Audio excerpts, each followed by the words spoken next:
بیچاری کئی روز سے دم توڑ رہی ہے، ڈر ہے خبر بد نہ میرے منہ سے نکل جائے، تقدیر تو مبرم نظر آتی ہے ولیکن پیران کلیسا کی دعا ہے کہ یہ ٹل جائے۔ تو پہلی بات میری ختم ہوئی، عالمی نظام خلافت دنیا کی تقدیر مبرم ہے، ہو کر رہے گی، اس میں کسی صاحب ایمان کو کوئی شک، کوئی شبہ، کوئی ریب نہیں ہونا چاہیے۔ البتہ اس کا اب دوسرا پہلو کیا ہے، اس کا آغاز کہاں سے ہوگا؟ پہلی بات تو یہ، ہمارے بعض لوگوں کے ذہنوں میں، سادہ دل لوگ وہ سمجھتے ہیں کہ پوری دنیا میں ایک ہی دفعہ آ جانی چاہیے، یہ کوئی علاقائی خلافت تو نہیں ہو سکتی، خلافت تو عالمی ہوتی ہے۔ ان سے میں کہتا ہوں عالمی خلافت کب تھی جناب؟ یہ تو نہ خلافت راشدہ میں عالمی تھی، کیا ہندوستان شامل تھا اس میں؟ کیا چین شامل تھا؟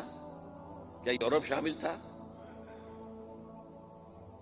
اور پھر جو خلافت کے نام سے جو ملوکیت چلی ہے وہ بھی صرف آپ دور بنو امیہ میں کہہ سکتے ہیں کہ وہ پورا عالم اسلام کم سے کم اس کے تحت تھا۔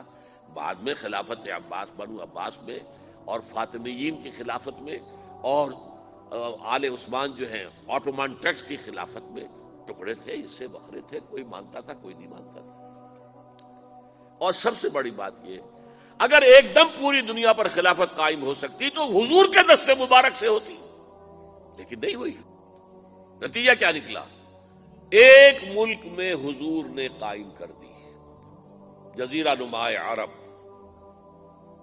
یہاں خلافت قائم ہو گئی، حضور خلیفہ ہے۔ اس کے بعد آپ کے خلفائے راشدین نے پھر اس کو وسعت دی، شرقاً غرباً شمالاً، 3 کالمز نکلے ہیں فوجوں کے، صحابہ کرام کے، 3 کالمز، ایک ایسٹ ورڈ، ایک ویسٹ ورڈ، ایک نارتھ ورڈ۔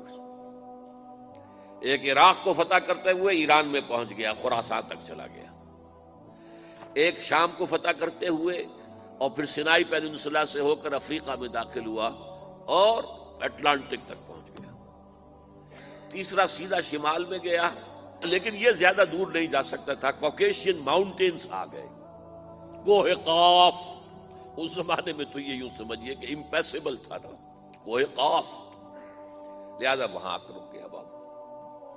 اب بھی یہ ہوگا کسی ایک جگہ سے شروع ہوگا پھر پھیلے گا، اس کے سوا کوئی چارہ کار ہے ہی نہیں۔ اگر ہر جگہ پوری دنیا میں ایک ہی وقت میں ہو سکتا تو حضور کے دست مبارک سے ہوتا صلی اللہ علیہ وسلم۔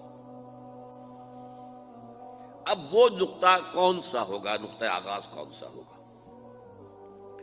اس میں پہلی بات تو میں نے کہا، جو شک کرے گا اس کا پھر ایمان مشکوک ہے، ہوگا، لازماً ہوگا، گلوبل ہوگا، پوری دنیا میں ہوگا۔ کہاں سے شروع ہوگا اس میں آپ اختلاف کر سکتے ہیں، لیکن مجھے تو 2 حدیثیں تو ملی ہیں جن سے یہ اندازہ ہوتا ہے کہ یہ اس مشرقی خطے سے ہوگا، عرب کے مشرق کی جانب کسی ملک سے ہوگا، کسی خطے سے ہوگا۔ وہ حدیثیں بھی اب آپ پڑھ لیجیے پہلے، پھر میں کہہ رہا ہوں یہ خزانہ ہے جو ہم نے آپ کی خدمت میں پیش کیا ہے، کاش کہ آپ اس کی قدر کر سکیں، یہ حدیثیں آپ کو ازبر ہو جائیں، یاد ہو جائیں، لوح قلب پر نقش ہو جائیں۔ ہندوستان اور خراسان یعنی موجودہ افغانستان کا ذکر ابن ماجہ کی روایت ہے، عن عبداللہ ابن الحارث رضی اللہ تعالی عنہ قال رسول اللہ صلی اللہ علیہ وسلم یخرج ناس من المشرق یؤتئون للمہدی یعنی سلطانہ، یعنی سلطانہ، دونوں طرح سے پڑھ سکتے ہیں۔ حضرت عبداللہ ابن حارث فرماتے ہیں رضی اللہ تعالی عنہ کہ حضور نے ارشاد فرمایا، مشرق کی طرف سے وہ فوجیں نکلیں گی، لوگ آئیں گے جو عرب میں مہدی کی حکومت قائم کریں گے۔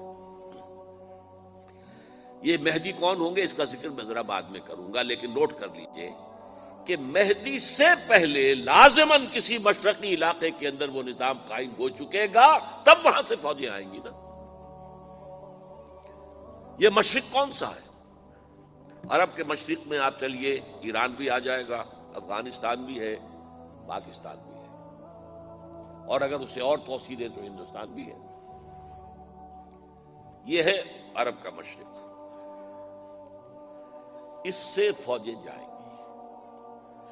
اس کا کیا مطلب ہے کہ اس میں سے کسی جگہ پر نظام خلافت پہلے قائم ہو جائے گا، تاکہ وہاں سے فوجیں جائیں گی جو جزیرہ نماء عرب میں حضرت مہدی کی حکومت کو قائم کریں گی۔ اب دوسری حدیث سنیے، یہ سنن ابن ماجہ کی حدیث تھی جو میں نے آپ کو سنائی، آپ نے پڑھی۔ دوسری، عن ابی ہریرہ رضی اللہ تعالی عنہ، یہ ترمذی شریف کی روایت ہے، قال قال رسول اللہ صلی اللہ علیہ وسلم یخرج من خراسان رایات سود لا يردها شیء حتی تنصب بإیلیا، خراسان کے علاقے سے سیاہ جھنڈے لے کر فوجیں آئیں گی، ان کا رخ کوئی موڑ نہیں سکے گا، ان کو پیچھے پھیر نہیں سکیں گے کوئی بھی، یہاں تک کہ وہ یروشلم میں جا کر جھنڈے نصب کر دیں گے۔ ایلیا حضور کے زمانے میں یروشلم کو کہتے تھے۔ یہ یروشلم تھا جب حضرت سلیمان کی حکومت تھی، اور یہاں پر معبد سلیمانی، ہیکل سلیمانی قائم ہوا، پھر یہ یروشلم ہی رہا ہے تاریخ میں، یہاں تک کہ سن 70 عیسوی میں جب ٹائٹس رومی جنرل نے اس کو گرایا، ختم کیا، سیکنڈ ٹیمپل گرا دیا، اور یہاں سے یہودیوں کو کہا نکل جاؤ یہاں سے، کوئی یہودی باقی نہیں رہا، تب بالکل تہو بالا برباد کر دیا۔ اس کے کوئی 150 سال بعد ہیڈریان، رومن ایمپرر ہیڈریان، اس نے پھر دوبارہ آباد کیا اس شہر کو۔ 150 سال تک یہ بالکل بنجر اور بالکل غیر آباد پڑا تھا۔ اب ہیڈریان نے جب آباد کیا تو اس کا نام ایلیا رکھا، اب یروشلم نام نہیں تھا، تو حضور کے زمانے میں پھر اس کا نام ایلیا تھا۔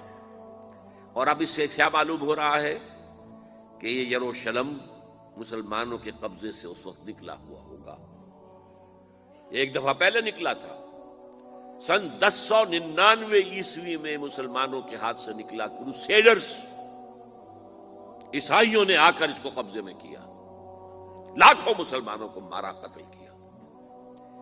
اس کو 1187 عیسوی میں واپس لیا ہے۔ کس نے لیا ہے؟ صلاح الدین ایوبی، کرد۔ عرب کھوکھلے ہو چکے تھے، عربوں نے کھویا، واپس نہیں لے سکے، بہت حکومت کر چکے تھے، 400-500 برس کی حکومت کر کے، اور ان کے عیش اور ان کے آرام، اب ان میں جان نہیں تھی کہ وہ واپس لے سکے۔ واپس لینے والا گرم کرد خون تھا، صلاح الدین ایوبی۔ تو گویا کہ اب آپ سمجھئے کہ 88 برس تک عیسائیوں کا قبضہ رہا یروشلم پر۔ اب 1967 میں یہودیوں نے قبضہ کیا ہے، اور اب 38 برس تو ہو گئے، 88 نہیں تو 38 برس تو ہو گئے، لیکن وہ دور آئے گا کہ اب پھر لیں گے، لینے والے عرب بھی نہیں ہوں گے، خراسان کے علاقے سے فوجیں آئیں گی۔ یہ خراسان کیا تھا؟ ایلیا تو میں نے آپ کو بتا دیا، یروشلم کا نام ہے۔ خراسان اس زمانے میں ایک بہت بڑے ملک کو کہتے تھے، کچھ حصہ پاکستان کا بھی اس میں شامل ہے، کچھ حصہ ایران کا بھی ہے، ایران کے اس حصے کو اب بھی خراسان کہتے ہیں، وہ ایک صوبہ ہے، خراسان ایک صوبہ ہے ایران کا چھوٹا سا۔ پاکستان میں خاص طور پر یہ جو علاقہ مالا کنڈ ایجنسی کہلاتی ہے، اس سے اوپر جتنا علاقہ ہے، اور یہ جو واخان کی ایک پٹی آتی ہے اوپر، واخان افغانستان کی ایک پٹی سی دم سی چلی آتی ہے جو جا کر چائنا کی سرحد سے مل جاتی ہے، یہاں سے لے کے یہاں تک یہ جو مالا کنڈ کا وہ درہ ہے اور پہاڑ ہے، یہ بھی خراسان کا حصہ ہے۔ باقی تقریباً 2/3 آف افغانستان ساؤدرن حصہ نہیں ہے خراسان کا حصہ، یہ سیستان کہلاتا تھا، یہ خراسان نہیں ہے، لیکن یہ کہ اوپر کا 2/3 آف افغانستان، اور اس کے ساتھ یہ جو عرب، جو اب یہ ترک ممالک آزاد ہوئے ہیں سوویت یونین کی ڈسولوشن کے ساتھ، یہ سارا علاقہ کہلاتا ہے خراسان بزرگ، دی گریٹ خراسان۔